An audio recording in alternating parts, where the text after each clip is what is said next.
So what if I worked like a horse on steroids, endlessly?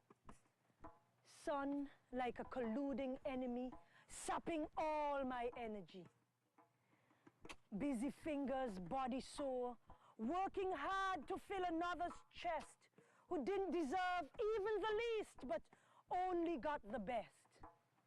I ain't ever been no slave. I may have been an embryo, torn from the womb, sentenced to a lifetime of servitude and callous disregard, condemned to a lifetime of eternal doom. From everything to nothing, as my fortunes tossed and turned upon dark and unfriendly waves. But I ain't ever been no slave. Life was a grinding and exhausting reality for many, a real testament of one's will of mind, their strength, and their unwavering endurance. Survived it all without being broken in. A day, a week, 100 years. Diseases rage, freely falling tears. Market day and moonlight songs, haunting dreams and distant shores. Worked and died and worked some more. Faced it all without a thought that I was being brave. And honey child, I just know I ain't ever been no slave. It was not a life for the feeble-minded or the weak at heart. Working in row after row after row of sugarcane in the blistering sun from dawn till dusk, it eventually took its toll on a great many people. Men, women, and children alike could not escape this life of hard sentence. The Africans who were brought to work on the plantations in St. Kitts and Nevis never accepted that they were slaves. They always considered themselves an enslaved people, and they resisted it and fought to obtain full freedom. Isn't it ironic how today, when we have a choice, some of us choose to enslave our own minds with drugs? Do not enslave yourself. The choice is yours today. We were enslaved. We were not slaves. Choose freedom. Welcome to Culture Beat. I'm Marlene Phillips-Lee. And I am Rastamboro Kitwana. Today we are visiting Estridge Estate to take a look at how plantations used to operate. As early as 1640, Barbados and Martinique were experimenting with sugar crops.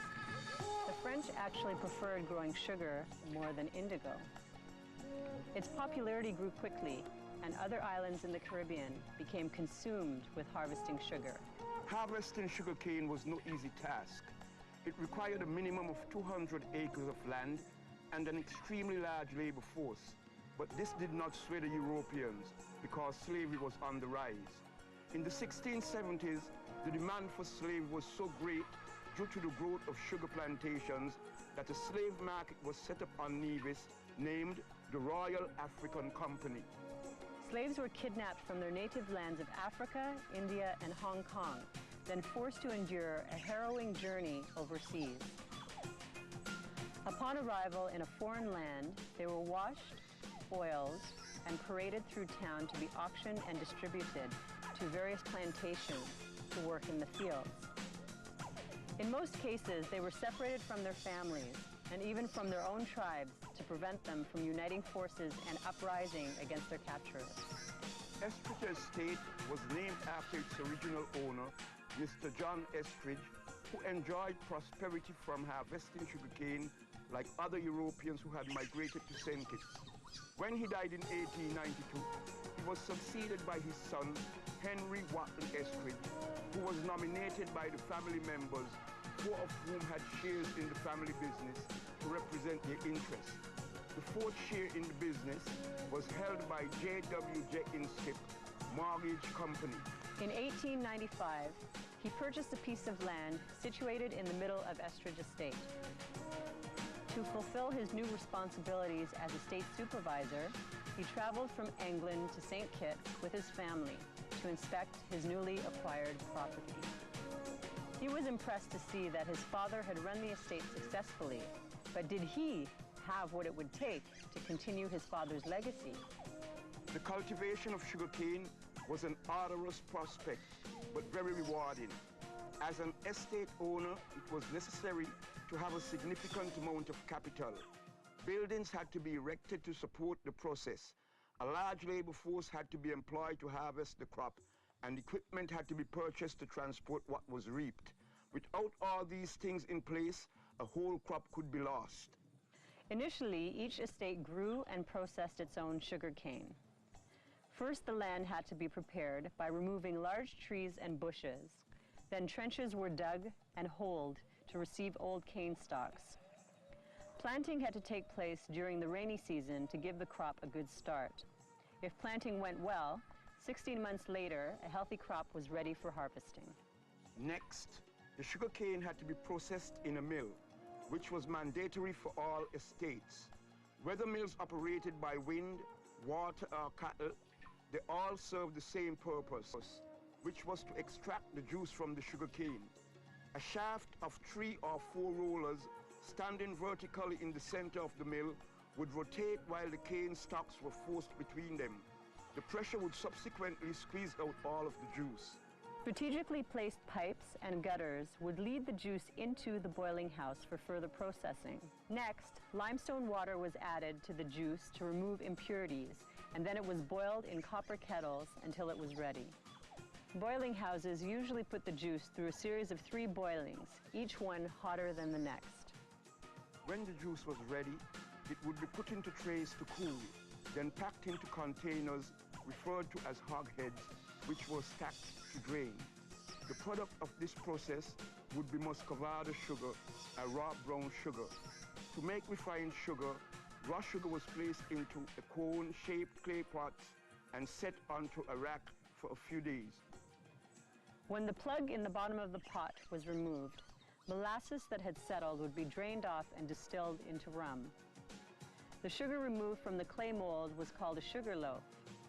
These sugar loaves would then be packaged and transported by mule or cattle carts to the docks where they would be shipped off to European markets. Estates usually had to be self-sufficient. They had a cistern on the premises to provide them with a constant supply of water, and the stable provided shelter for their many heads of livestock. Most estates were run by overseers who actually lived on the estate and managed it for its owners, who sometimes lived abroad. Owners that lived on the estate built immense and elaborate great houses for themselves and subjected their slaves to live in semi-permanent trash houses in villages they set up on the plantation.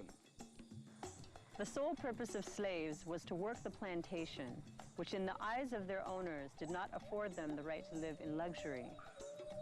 They were told when to eat, sleep, work, and rest. They had no freedom. Food was imported from overseas to feed them because it was more economical. At one time, foods like breadfruit, tanya, ackee, and saltfish were only eaten by the poor, but today they are foods enjoyed by all and are also a part of Kittitian culture. Today, the estates look very different. The ruins are only a reminder of what it used to be when it was thriving. In West India Sketchbook 2, it was said that the works of this estate are of very superior construction. The boiling house, curing house, and distillery are all commodiously arranged on the one roof, and the external appearance of the building, with its steeple clock, conveys a magnificent idea of the importance of this establishment compared with most of the works in the island.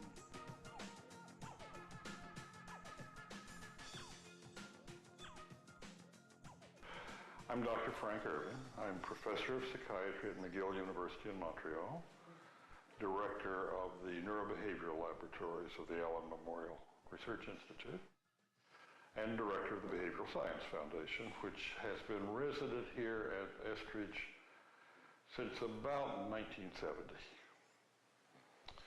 So we have lived with you about as long as many of your viewers have been alive.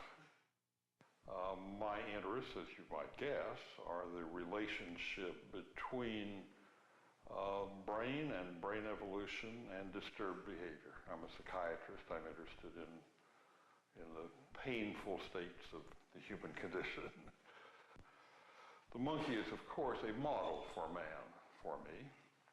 And the monkeys of St. Kitts are particularly interesting because they are an isolated population.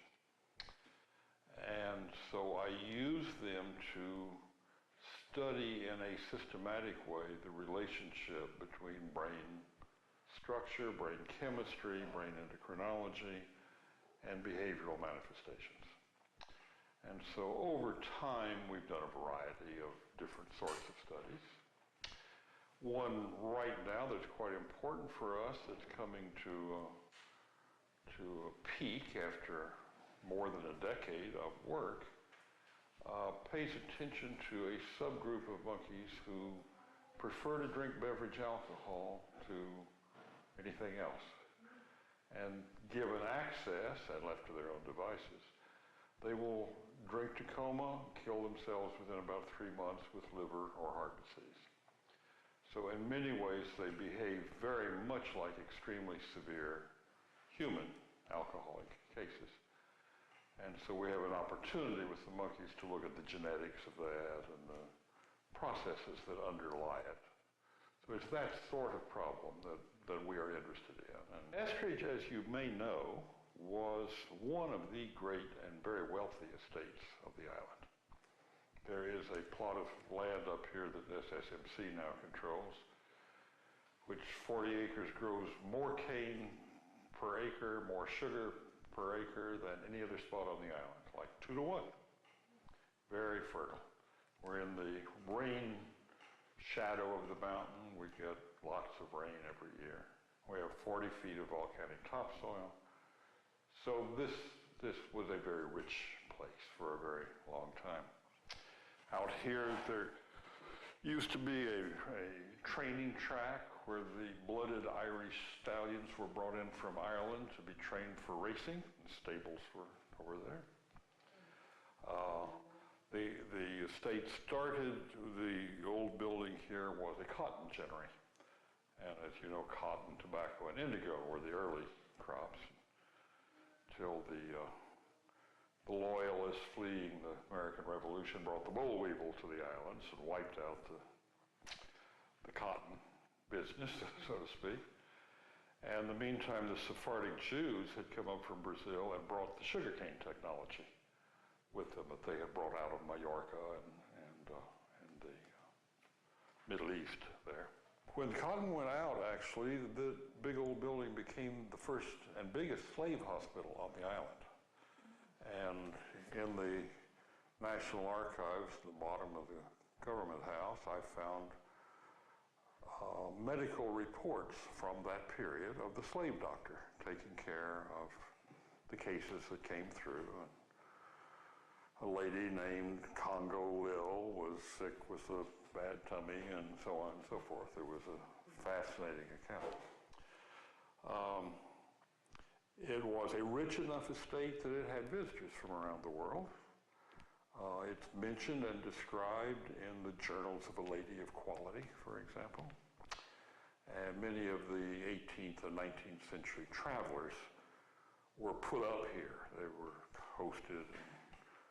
And they write about the wealth of the, mostly walrus, actually.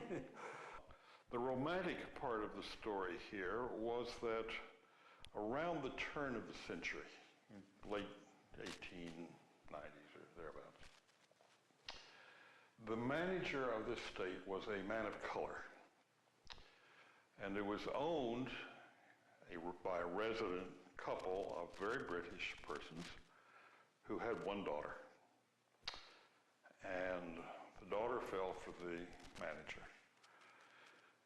And apparently he had a great deal of respect. He'd made it a very wealthy place. He was a bit of a dashing fellow, I gather. He liked the horses, and he dressed very elegantly, and he raced and gambled and usually won. And a bit of a scourge of the white ruling class around here. So this young couple had a Romeo and Juliet romance. And in the fullness of time, they gave permission for their only and beloved daughter to marry this man. And they left, presumably brokenhearted. They went back to England, and he lavished all kinds of attention on her. Rosewood spinets, statuary brought in from Italy, which used to stand out here in the yard. It's now been stolen. It stands in Lodge Village on the road. I found them under the house here, and I dug them out. They were originally painted in the ancient Greek tradition, Greek and Italian, and he had brought them in from Italy. They stood on either side of the front gate to the compound. And old ladies around here have told me about when they were children walking home from school, they'd come by to look at the statues and touch them. And so I had them up for a while, and they disappeared one time when I was caught. So he apparently lavished all kinds of attention, spent money, and so on this lady. And he died. Let's see what happened. She died early. I've forgotten whether in childbirth or from yellow fever, one of the things that killed everybody about that time. Left children, almost grown by then. And it turns out when the paperwork cleared, the family had not relented enough to put the land in her name, so it did not go to this branch of the family. It reverted to a male first cousin in England, thus upsetting the local branch of the family, because they were cheated, I mean, in some ways, quite so. And so it then reverted and went right back into fairly, shall I say, mundane and less romantic popular production of sugarcane and making money and so on and so forth. But over those subsequent years, that British branch of the family, I think, sold out then to the Walwins. And so the Walwins lived and developed this place for a number of years. We hope that your view of life on a plantation has been broadened. Many of us might be too young to remember such hard and challenging experiences, but we need to remember those who lived and survived it. They are truly an inspiration for the human struggle. Thank you for joining us. It's important to remember our past. To know where we are going, we have to remember where we came from. Before we can set out on new paths, we need to recognize the paths others have traveled before us. For remembering our history can give us the wisdom and the strength that will carry us on into a glorious future. And with that final thought, we'll meet you on the beat. Culture beat, as so you go. I'm a slave from a land so far. I was caught and I was brought here from Africa. I'm a slave from a land so far. I was caught and I was brought here from Africa. Well, it was licks like fire from the white slave master every day. I down on me knees.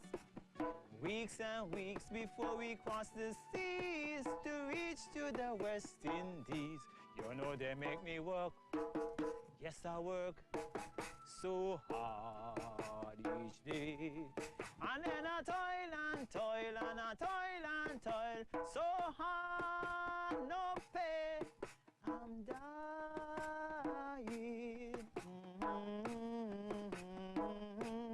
Yes, I'm crying.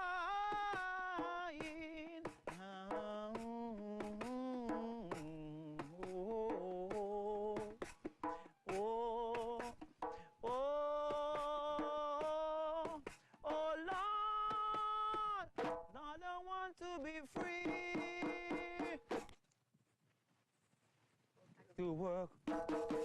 do work, good Lord, no pay. And then I toil and toil and I toil and toil,